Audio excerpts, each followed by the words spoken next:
Nagsalita na ang Filipino Olympian at weightlifter na si Hidilyn Diaz matapos ang pagkabigo nitong makapasok sa 2024 Paris Olympics. Matatandaan ang Pinoy athlete na si Elrin Ando ang nakabook ng ticket sa Summer Games matapos dominahin ang women's 59 kg event sa 2024 IWF World Cup.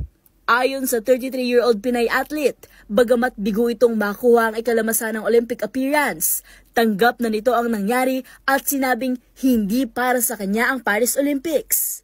Nag-reflect din ito kung gaano kalaking sakripisyo ang ginawa niya para sa training at minsan nakalilimutan na nitong i-enjoy ang proseso dahil na rin sa expectation ng ibang tao at pressure bilang isang elite athlete.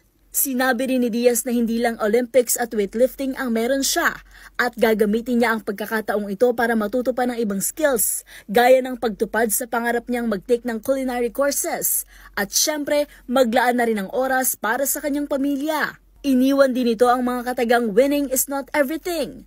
Para sa kanya, mahalaga rin ang pagsabak sa ibang labang magbibigay inspirasyon sa iba. Sa huli nagpasalamat ito sa kanyang mga taga-suporta, kanyang team at kapwa-atleta at tiniyak na patuloy itong sasabak bilang isang weightlifter.